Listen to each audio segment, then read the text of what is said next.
তো তুঙ্গ সবার কি অবস্থা? চলো আজ যে তুঙ্গদের একটা অঙ্ক করাই দিই। এই যে প্রথমে দেখো লিখতেছি, ইন্টিগ্রাল দিলাম, পাওয়ার লিমিট দিলাম, জেড স্কোয়ার শূন্য।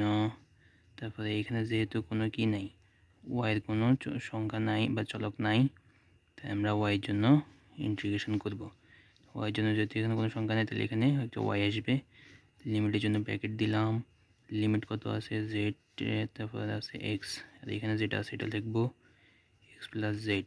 এখান থেকে যেহেতু ওয়াই চলে গেছে, এখানে কি লিখবো ডিএক্স ডিজেড। এটা যেটা আছে এটা লিখে দিলাম, সুন্দর করে দেখি কেমন হয়েছে। 0 2 আবার দিই জেড স্কোয়ার 0। তাহলে একবার আপার লিমিট একবার লোয়ার লিমিট। আপার লিমিট কত দিই, জেড মাইনাস এক্স হবে, আর এখানে আছে তোমার এক্স প্লাস জেড। এখানে যেটা যেভাবে আছে সেভাবে লিখে দিচ্ছি, বুঝতে পেরেছি? আচ্ছা আবার আসি, দেখো 0 2, তুমি তো দেখতে পাইতেছো আমি কি লিখতে পাইতেছি। এখানে জেডটাকে যদি আমি এখানে লিখি জেড মাইনাস এক্স, এখানে আমি সূত্রের জন্য জেডটাকে আগে নিয়ে আসি, তাহলে এখানে থাকলো ডিএক্স ডিজেড। ঠিক আছে, আবার এটা লিখলাম জেড স্কোয়ার 0। তাহলে এখানে এটাকে যদি আমি এটাকে বি ধরলে A minus B into A plus B, সূত্র হবে কি A square minus B square, Z square X square dx dz. এরপরে আমরা কার সাপেক্ষে করব, এরপরে আমরা করব তোমার যেহেতু এক্স আছে এক্সের সাপেক্ষে করে দিলাম 0 2। দেখুন ডিএক্স এটা কিন্তু জেড স্কোয়ারের সাথে আছে, এক্স স্কোয়ারের সাথে আছে। জেড স্কোয়ারের সাথে করলে কী হবে, যেহেতু এখানে এক্সের কোনো চলক নাই, এখানে ডিএক্সের বদলে কি আসবে, একটা এক্স আসবে। তাহলে ধরো Z square x minus x square করলে কী আসবে, যেহেতু পাওয়ার আছে পাওয়ার এটা নিচে যে এটা এক বাড়ে যাবে, এক বাড়লে এটা কত হয়ে যাবে 3 হবে, আর এখানে আসবে তোমার এই এক্স কিউব কত আসবে, বুঝতে পারছো? আর এখানে লিমিট যাবে, লিমিট কত জেড স্কোয়ার 0, আর বাকি কী থাকলো ডিজেড। এখানে পাওয়ার লিখি, আমি যদি লিমিটটা লিখি পাওয়ার মানটা বসাই, তাহলে কি থাকে Z square into Z square, এক্সের মান কত হবে তোমার জেড স্কোয়ার, উপরে হলো তোমার কিউব, নিচে হলো 3, ফার্স্ট ব্র্যাকেট শেষ, এখানে হলো তোমার ডিজেড।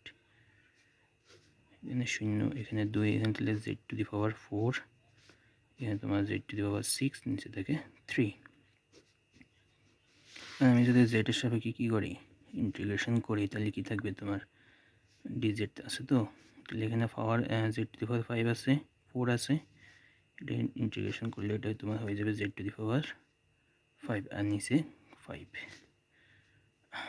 আর এটা একবারই যে কত হবে 7 হবে 3। বুঝতেছ না?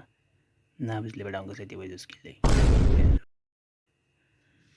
সরি, এখানে কত হবে জেড টু দি পাওয়ার 7, পাওয়ার কত জেড, আর এখানে কিছু থাকতো না।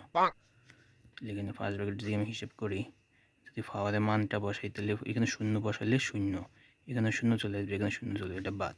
তাহলে মাইনাস দিয়ে তারপর 2 দিতে হবে, তাহলে 2 দেওয়ার কারণে এখানে অটোমেটিক কী চলে আসবে মাইনাস চলে আসবে। এখানে হলো 2 টু দি পাওয়ার 5, নিচে হলো 5।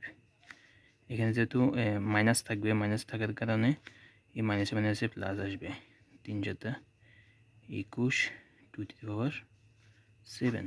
এটা বুঝতে পারা নাই? দেখো এইভাবে যখন আমি লিমিটটা বসাবো 0 5 21 7, ঠিক আছে নি, এখানে মাইনাস আসবে, তো তারপরে সেকেন্ড লিমিটটা আমি বসাবো।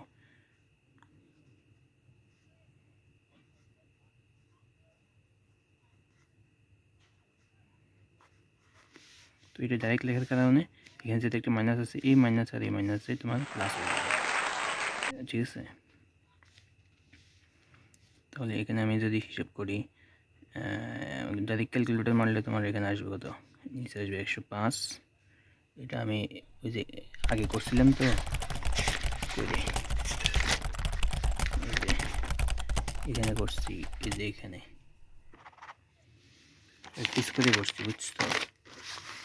তাই দেখো উত্তর আসবে কত, 105 উপরে আসবে -32, এটাই আনসার। গুড।